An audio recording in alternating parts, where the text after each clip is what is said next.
All right, so that was a stinker of a game. The New York Jets lose to the Miami Dolphins 34-10 in a game that just was really not close. What was it, 21-0 right off the jump. Jets got down early. Tyrod Taylor goes out with an injury. We get Brady Cook for 3 quarters, which I guess is more interesting than watching Tyrod as far as like, you know, what could potentially be. Like Tyrod's kind of your baseline and Cook is more of an unknown. I don't think Cook performed particularly well. He finished the day 14 of 30, so under 50% completion percentage, 163 yards and 2 touchdowns.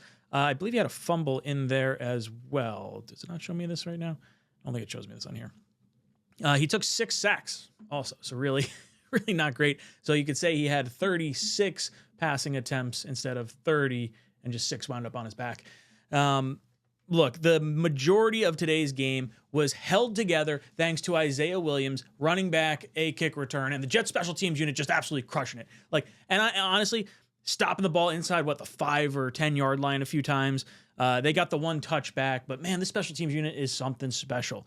Main story of today, not even going on with the Jets game. It's Daniel Jones going down with an apparent Achilles injury. If this is the ruptured Achilles that it sort of seems like people are expecting it's going to be, that's going to mean disaster for the Indianapolis Colts, and the Jets own the Colts' first-round pick, which means this is going to slowly work its way higher and higher up the draft board.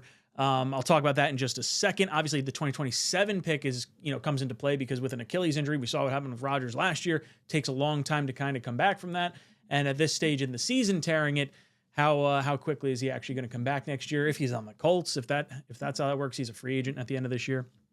Tankathon, I think, is the most interesting part of today. Just going through the teams that won, teams that lost. The Titans wind up beating the Browns. The Browns have an opportunity with no time left to go for a 2-point conversion to tie the game.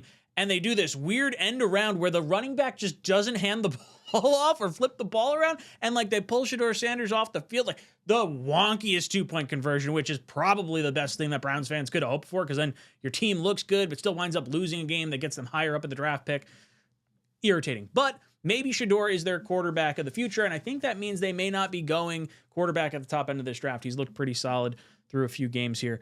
You get the Saints beating the Buccaneers, which helps our case because now we are tied with them in terms of wins. There are 4 teams with 3 wins on the docket right now. The Jets are furthest back because of the strength of schedule. Arizona has not played yet, but even if they lose, their strength of schedule is harder than the Jets. They'll stay behind us. Jets play the Saints. Is it next week? No, we play the Jaguars next week. I think it's 2 weeks from now we play the Saints. If the Jets wind up losing that game, we'll wind up shifting up the draft board a little bit more. Washington, Jaden Daniels just went out again with another injury, so I don't know how likely it is they catch another win. The Raiders are currently playing right now, so assuming they lose to the Broncos, they're going to be sitting at pick 2. So it'll go Giants, Raiders, Titans, Browns, Saints, Washington, Jets, and then Arizona. So Jets sit in the 7th pick. I think we're still going to wind up picking somewhere around 5. That's kind of my guess is where it's all going to shake out. As far as the Indianapolis pick and how this could potentially be impacted by the future. Let's say they lose out. They have the hardest strength of schedule remaining on their roster right now, or of any team in the NFL. They have the hardest strength of schedule. So let's say 8 wins is their max. That means they're going to get to 9 losses if this assumed lose out happens.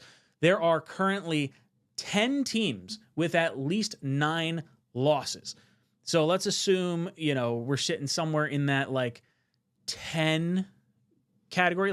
This pick could go anywhere from the 10th pick to the 15th pick if they lose out. The Jets are going to have a really, really high draft pick for this year from the Colts, and probably for next year as well. So how do you guys want to utilize these draft picks? We saw Fernando Mendoza absolutely have a game against Ohio State last night, winning the Big Ten championship. That was just ice cold quarterbacking from Mendoza for 3 quarters of that game. I think the first quarter was a little shaky, but really, really sound performance. Doesn't get shaken. The nerves at the end of the game, or however he acts, puts off some major Kirk Cousins vibes. If you didn't see his post game, go take a look at it. It is a very interesting post game, if you will.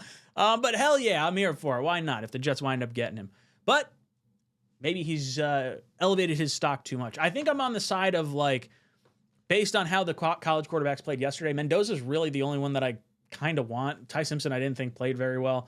And I'm still like kind of eerie on more at this particular point in time. I reserve my right to change that opinion based on performances in the playoffs of the college football playoffs. But if the Jets were to stay at the top of this, I think wide receiver at number 7 or, that first round pick would be really, really good. I'd love to get a mean, nasty linebacker sitting at that Colts pick in the mid-teens, somewhere around there. I think that would be really, really cool to see. Guys, let me know your thoughts. What do you think about this? Do you have any thoughts on the game overall for the New York Jets? Is there more conversation to be had about the draft picks? Let me know in the comment section down below. And as always, go Jets. Jets!